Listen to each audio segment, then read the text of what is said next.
inherited. Let's get some reaction now from another senator, Senator David Leyonhjelm, a Liberal Democrat. He joins me now from Canberra. Senator, you haven't always seen eye to eye with Jacqui Lambie. In fact, it's been all-out war at times. But how do you feel about her departure?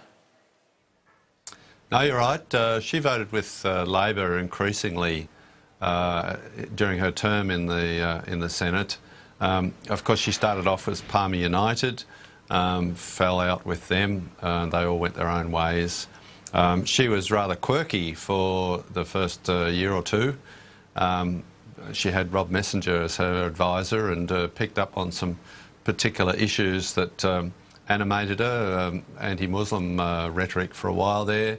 She obsessed about the treatment of veterans, and in fairness to her, the Department of Veterans Affairs left a fair bit to be desired as far as I can see. The inquiry into their treatment of veterans certainly made some serious recommendations on that front. But for at least the first 18 months or so, all she really was interested in was veterans issues. Since the last election, last year, she has pretty much voted with Labor, I suppose, at least 90% of the time.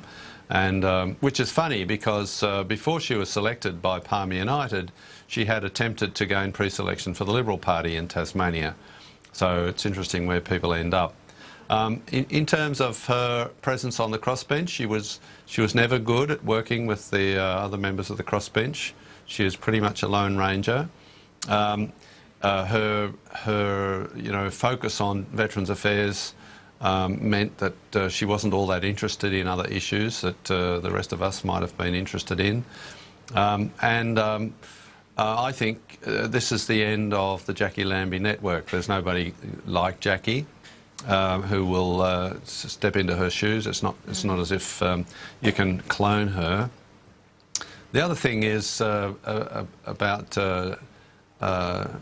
Jacqui, she got a 6-year term, and I don't know what that says about the Tasmanian electorate, but somebody who spends a good amount of their time in the Senate being abusive, which is what she did, seems to be electorally popular, at least in Tasmania. So I don't know what that says.